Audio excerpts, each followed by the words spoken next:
கர்த்தர் இன்னைக்கு உங்கள்கிட்ட சொல்றாரு, நீங்க திறக்கணும்னு நினைக்கிற ஒவ்வொரு கதவும் உங்களுக்காக நான் திறக்கிற கதவு இல்லைன்னு தேவன் சொல்றாரு. கொஞ்சம் கேளுங்க. வேதத்துல திருப்பாடல்கள் அதிகாரம் 84 வசனம் 11 இப்படி சொல்லுது. கர்த்தர் நன்மையான எதையும் நேர்மையாய் நடக்கிறவர்களுக்கு மறுக்க மாட்டார். ஆமாங்க, தேவன் என்னைக்குமே நமக்கு நல்லதை மட்டும்தான் செய்வாரு.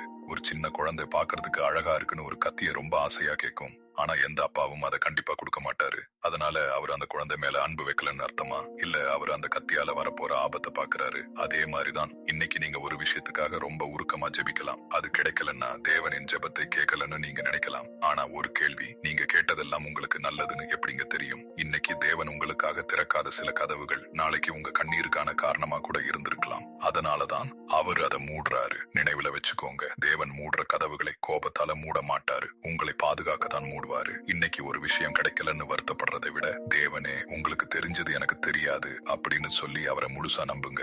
ஏன்னா தேவன் மறுக்கிற சில விஷயங்கள் நாளைக்கு நீங்க நன்றி சொல்ல போற பாதுகாப்பா இருக்கும். இந்த வசனம் உங்கள் மனதை தொட்டிருந்தா, இது யாருக்காவது உதவும் என்று நினைத்தா அவர்களுடன் ஷேர் பண்ணுங்க. காமெண்ட் எல்லாம் சொல்லுங்க. கர்த்தர் தாமே உங்களை ஆசீர்வதிப்பாராக.